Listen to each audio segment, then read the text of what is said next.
Alright, so there's a ton of ways that we can get into this legend, tons of paths that we can pick from despite none of them officially being set in stone.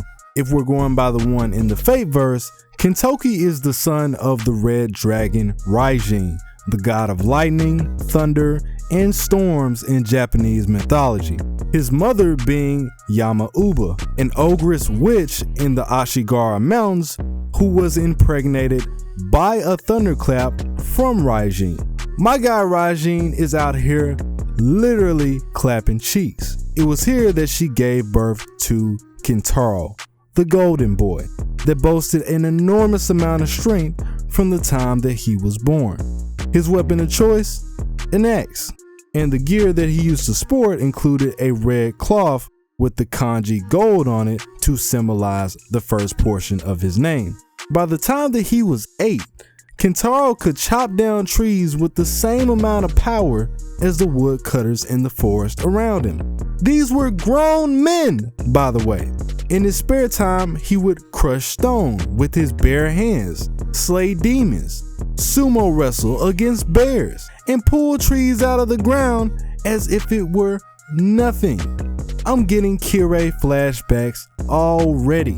Being raised in the wild, Kintaro spent most of his time growing up with the animals in the forest. He learned their language, and he had the ability to socialize with these creatures as if they were human beings. His most trusted companions being a bear, a hare, a deer, and a monkey.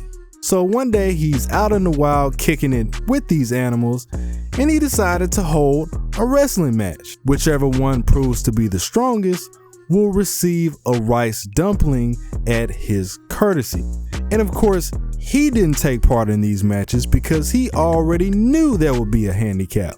And this is yet another portion where his story diverts. Once the matches were over, on his way back home, it's said that a woodcutter witnessed Kintaro pulling a tree out of the ground so him and his companions could make their way across a river. The woodcutter was so intrigued by Kintaro's strength that he followed him all the way back to his house. Wow, that's not stalking at all.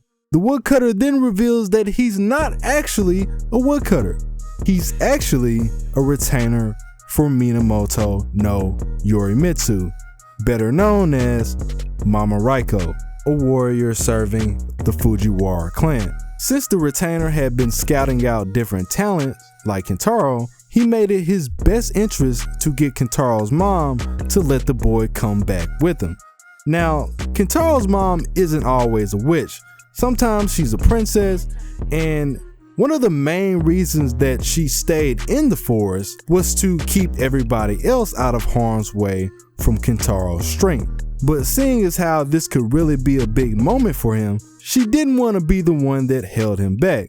So she told the retainer, fine, go ahead. In the Fate verse, the retainer slays Kintaro's mother, Yama-uba, under his true identity, and took him back to Raiko anyway.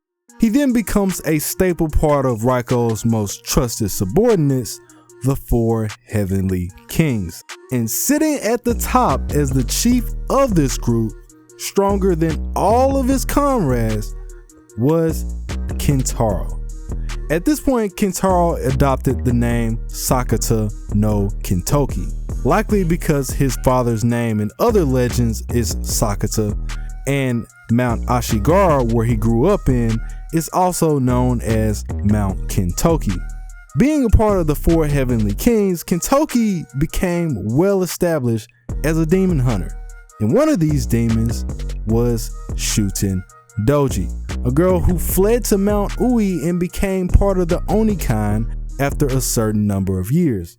So Kintoki and his squad get a mission that involves going up to Shuten's lair, and they come across some deities that tell them dressing up as a monk is going to help you subdue Shuten. Kintoki does so accordingly, and they meet up with Shuten later on. And to their advantage, it just so happened that Shuten was an alcoholic.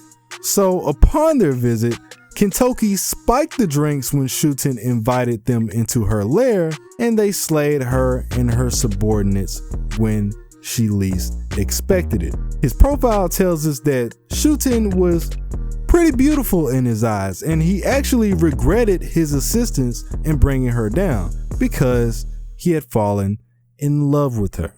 Shuten felt the same way about Kintoki, mainly because they both come from a background of having dragon deities as parents. It's like a match made in heaven. Or hell. Preferably hell. With all of these feats, Kintoki defeated a great number of enemies and eventually became one of the greatest heroes in all of Japan. In other variations, he took the fame that he earned as a retainer, built a home from scratch for his mother, and took care of her until her heart was content. Taking care of Mama Dukes, now that's golden. On the rest, bustin' out a rapper. All y'all niggas don't matter. I hit threes all balance. I switch hands like Allen. I'm just blessed for talent. For the whole 6, I'm wildin'. You think she your baby girl? She text us like Dallas. Oh shit, guess don't matter. Talk down on me, I'm flattered.